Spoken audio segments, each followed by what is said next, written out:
Kaleshwaram commission report రాజకీయ కక్ష సాధింపుగా ఉందని మాజీ జెడ్పీ చైర్పర్సన్ తులా ఉమా అన్నారు. అంతిమంగా ప్రజలే న్యాయ నిర్ణేతలుగా భావిస్తామన్నారు. కాళేశ్వరంతో లబ్ధి పొందిన లక్షలాది మంది ప్రజలు ఉన్నారంటున్న తులా ఉమాతో మా chief reporter Srinivas face to face. BRS senior నేత, మాజీ జనరల్ సెక్రటరీ, మహిళా విభాగం అధ్యక్షురాలు, మాజీ అధ్యక్షురాలు, కరీంనగర్ జెడ్పీ చైర్పర్సన్గా చేసిన తులా ఉమా గారు మనతో ఉన్నారు. చెప్పండి ఉమా గారు, Harish Rao power point presentation చూశాక ఏమనిపించింది? అటు ప్రభుత్వం కూడా కాళేశ్వరం కమిషన్ నివేదికను బయటపెట్టిన పరిస్థితి ఏంటి, ఏమనిపిస్తుంది రెండు నివేదికలను, రెండు పవర్ పాయింట్ ప్రజెంటేషన్లు చూస్తే? వాళ్ళు నిన్న చెప్పిన దాంట్లో మొత్తం అన్ని అబద్ధాలు తప్ప అందులో ఒక్కటి కూడా వాస్తవం లేదు. ఇవాళ మొత్తం ఓపెన్గా, అంటే అసలు ఆధారాలతో సహా, లెటర్లతో సహా, అసెంబ్లీ తీర్మానం ఆమోదం, ఇవన్నీ కూడా మొత్తం పూసగుచ్చినట్టుగా చాలా క్లియర్గా హరీష్ అన్న చెప్పడం జరిగింది. అంటే వాళ్ళు ఒకటే లక్ష్యంగా, అంటే కాళేశ్వరం ప్రాజెక్టు ద్వారా వచ్చినటువంటి నీళ్లు ఏవైతే ఉన్నాయో, ఎంతమందికి లాభం జరిగింది, ఎన్ని వందల వేల ఎకరాలు బారినాయి, లక్షల ఎకరాలకు పారినటువంటి పంట, 2 పంటలు వచ్చినటువంటి పరిస్థితి, దాన్ని చెప్పకుండా అసలు ప్రాజెక్టునే మొత్తం తప్పుపడుతున్నారు.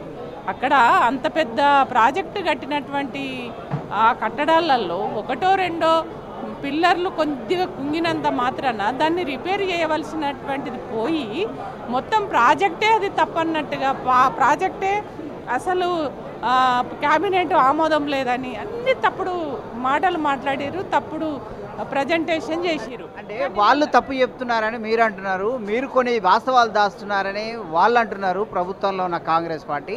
మరి ఇద్దరి మధ్యలో ఏది వాస్తవాన్ని నిర్ధారించాల్సిన బాధ్యత ఎవరిది? ఏం చేస్తే బాగుంటుంది? ఎందుకు అని అంటే, ఇప్పుడు ఎందుకంటే మీరు కూడా మరి ప్రజెంటేషన్లో ఉన్నారా లేదా నాకు తెలియదు, ఆధారాలతో సహా చెప్పారు. గవర్నర్ ప్రసంగం ఇవాళ, అప్పుడు నరసింహ గారు ఉండేరి, వారు మాట్లాడారు, ఫైనాన్స్ మినిస్టర్ గారు మాట్లాడారు. ఇది ఓకే, మీ వాదన ఓకే, వాళ్ళ వాదన వాళ్ళు కరెక్ట్ అంటున్నారు, మీ వాదన మీరు కరెక్ట్ అంటున్నారు. మధ్య మార్గంగా దీన్ని వాస్తవం అని దీన్ని ధృవీకరించాలి. దీంట్లో ఎవరిది వాస్తవం, ఎవరిది ఏ మేరకు వాస్తవం అని ఎవరిని అడుగుతారు మీరు? ఎవరు దర్యాప్తు చేస్తే బాగుంటుంది? అంటే ప్రజలే కదా అంతిమంగా తీర్పు చెప్పవలసింది, ప్రజలే కదా వాస్తవాలు ఏంటి అనేది చూస్తున్నారు.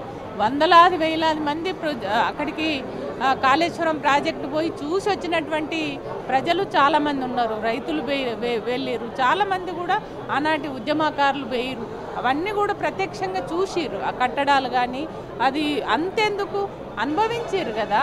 ఆ ప్రాజెక్టు అయిన తర్వాత వరద కాలువల ద్వారా, లిఫ్ట్ ద్వారా వచ్చినటువంటి, అంటే అక్కడ ఉమ్మగారు అక్కడ నీళ్లు రాలేదని ఎవరు అనడం లేదు. అక్కడ చర్చ అంతా అవినీతి జరిగింది, నిబంధనలు పాటించలేదు. కొందరు ఐఏఎస్ అధికారులు, మాజీ అప్పటి మంత్రులు, సీఎం కేసీఆర్ ఒక సాంకేతిక పద్ధతులు పాటించకుండా ఇది ఇంజనీర్ల కమిటీని కూడా పక్కకు పెట్టి పనిచేశారు అనేది ప్రధాన ఆరోపణ. అయితే ఈ ఆరోపణ ఏ మేరకు, ఎవరు దాన్ని సర్టిఫై చేయాల్సి ఉంటుంది? ఈ దర్యాప్తు సంస్థలు ఉన్నాయి, ప్రజలు ప్రభుత్వాలను ఎన్నుకుంటారు కానీ దర్యాప్తు చేయరు. కాబట్టి ఏ దర్యాప్తు సంస్థ మీద మీకు నమ్మకం ఉంది? ఎవరు దర్యాప్తు చేస్తే బాగుంటుందని కోరుతారు?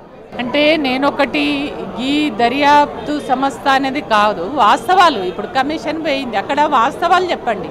అంటే గతంలో అది ఎట్లా నిర్మాణం అయింది, ఎవరెవరి ఆమోదాలు వచ్చినాయి, సెంట్రల్ గవర్నమెంట్ పాత్ర కూడా ఉంటుంది కదా, అక్కడ నుంచి పర్మిషన్ వచ్చింది కదా, మరి గవ్వే కదా మనకు ఆధారాలు. అవన్నీ ఆధారాలు ఉన్నప్పుడు ఇది తప్పు అనేది మీరు ఎట్లా చెప్పగలుగుతారు? అంటే కావాలని, అంటే కక్షపూరితంగా ఏదో ఒక రకంగా వీళ్ళని బదనం చేయాలి, బీఆర్ఎస్ పార్టీని, వాళ్ళ కేసీఆర్ గారిని ఇరుకున పెట్టాలి. అంటే వాళ్ళకి ఏం చేయాలో అర్థమైతలేదు. ఇవాళ డెవలప్మెంట్ అనేది లేదు ఇక్కడ. ఈ రాష్ట్రంలో ఈ అభివృద్ధి చేద్దాము, ఈ పనులు చేయాలి, ప్రజలకు ఈ అవసరాలు ఉన్నాయనేది రేవంత్ రెడ్డి ఆలోచిస్తలేడు. నీకు దమ్ము ధైర్యం ఉంటే, నువ్వు చెప్పేటి నిజాలే అయితే, ఇవాళ టీఆర్ఎస్ నుంచి మా హరీష్ అన్న వస్తాడు, కేటీఆర్ వస్తాడు, మీకు దమ్ముంటే మీరు ఆధారాలతో సహా మీరు రండి, చర్చ పెట్టండి. చర్చ పెడితే అక్కడే తెలుస్తుంది కదా ఏది నిజము. ప్రకటించారు కదా, చర్చ పెడతామని ప్రకటించారు, మరి ఎందుకు పెట్టట్లేదు? పెట్టండి, మీరు అందరికీ మాట్లాడేటువంటి అవకాశం ఇవ్వండి. కానీ ఆ ధైర్యం వాళ్ళకు లేదు. పెడతా అని అంటున్నాడు కానీ మరి ముందుకే వస్తలేడు. అంటే అవన్నీ అబద్ధాలు కాబట్టి ఆ ధైర్యం చేస్తలేరని నేను భావిస్తున్నాను. Thank you. ఇది మొత్తం మీద ఇటు బీఆర్ఎస్ తన వాదన వినిపిస్తుంది, అంతిమంగా ప్రజలే నిర్ణేతలని నమ్ముతా ఉంది. అలాగే కాంగ్రెస్ అధికార పక్షమేమో అసెంబ్లీలో పెడతాము ఈ ఘోష్ కమిషన్లో తేల్చింది పలు అక్రమాలు జరిగినట్లు. అప్పటి అధికారంలో ఉన్న మాజీ సీఎం మాజీ మంత్రులు అధికారం దుర్వినియోగానికి పాల్పడ్డారు, నిధులు దుర్వినియోగం చేశారని నిన్న ప్రజెంటేషన్లో ఏకంగా ముఖ్యమంత్రి మంత్రుల సమక్షంలో చెప్పడం జరిగింది. క్యాబినెటే ఆ ఘోష్ కమిషన్ ఆమోదించడం జరిగింది. ఏదేమైతేనేమి గతంలో సిబిఐ విచారణకు డిమాండ్ చేసిన రేవంత్ రెడ్డి ఇప్పుడు ఆ మాట విప్పడం లేదు, ఆ మాట చెప్పడం లేదు, పక్కన పెట్టారు ఆ డిమాండ్ను. ప్రస్తుతం ప్రజల అంతిమ నిర్ణేతలని బీఆర్ఎస్ భావిస్తుంది. అసెంబ్లీకి ఈ ఘోష్ కమిషన్ వస్తే కనుక వీరి వాదన ఎలా ఉంటుంది, వీరి విధానం ఎలా ఉంటుంది, ఇరుపక్షాల విధానం. బీజేపీ మాత్రం సిబిఐకి డిమాండ్ చేస్తుంది ఇప్పటికి కూడా.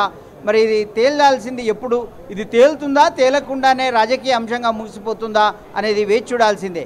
వీడియో జర్నలిస్ట్ అబ్దుల్లాతో 99 TV bureau chief reporter Srinivas, Hyderabad నుంచి, తెలంగాణ భవన్ నుంచి.